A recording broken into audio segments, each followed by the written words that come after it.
Good afternoon. The defense team of former President Rodrigo Duterte is objecting some items in the proposed mechanism for drug war victims seeking to participate in his trial before the International Criminal Court. Led by Defense Counsel Nicholas Kaufman, the Duterte camp wants the pretrial Chamber 1 to limit the range of allowed documents to be submitted by victims as proof of their identity.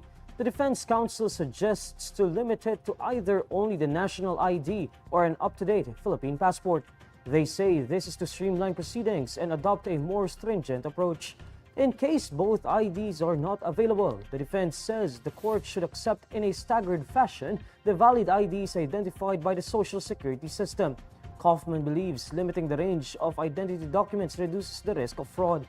He argues that the use of varied identity documents could lead to misidentification, double counting, and the inclusion of false victims. These arguments are in response to the ICC Registry's April 2 notice on type of identification documents for the victims to engage with the tribunal. Citing a backlog in the distribution of national IDs in the Philippines, the registry recommended a wide range of Philippine government-issued IDs and documents, but the defense dismisses the backlog issue as a vague assertion for the expanded list of proposed IDs.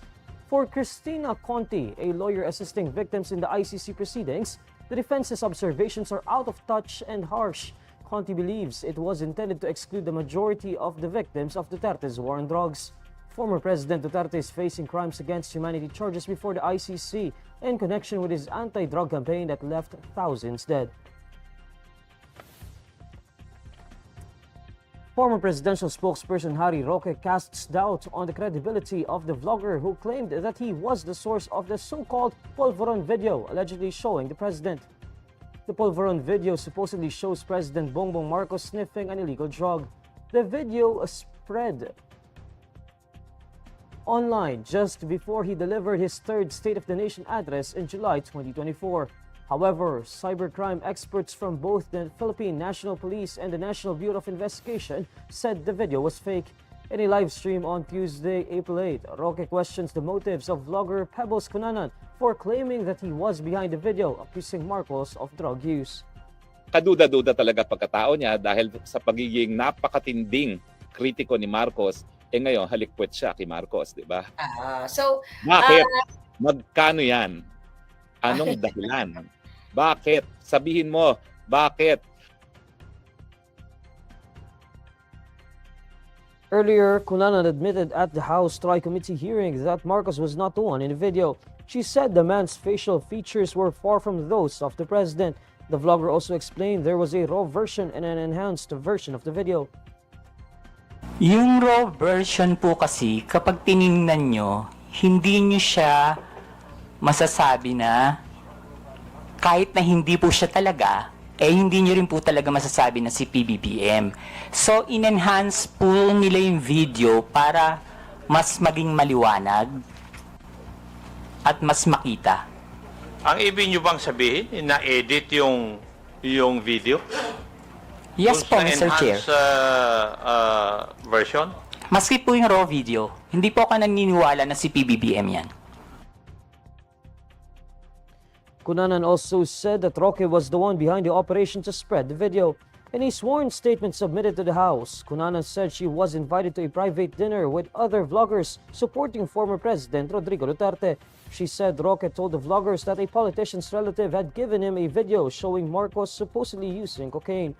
Cunanan recalled that Roque said he was good at overthrowing governments. With this, Akop asked if the spread of the video was planned. So, sa tingin mo, Pebbles, merong sinadyang alteration sa video upang manipulahin at ang itsura ng taong nasa eksena? Yes po, Mr. Chair. Yun. Ibig sabihin, lumalabas na planado ang pagpapakalat ng video para makapanira kay PBBM. Tama po. Yes po, Mr. Chair. At ayon sa iyo, si Harry Roque ang may pakanan dito. Yes po, Mr. Chair. of Representatives Tri-Committee cite former Communications Undersecretary Lorraine Badoy and vloggers Sasot and Jeffrey Celiz for contempt after they continued to skip the House hearings. During the Tri-Committee hearing on Tuesday, April 8, Abang Lingkod Party List Representative Joseph Stephen Paduano moves to cite the three for contempt. The three failed to show up despite the panels issuing a subpoena and a show cause order against them. They were cited for contempt for refusal to answer summons without a legal excuse. Sasot and Badoy reasoned that they are outside the country right now.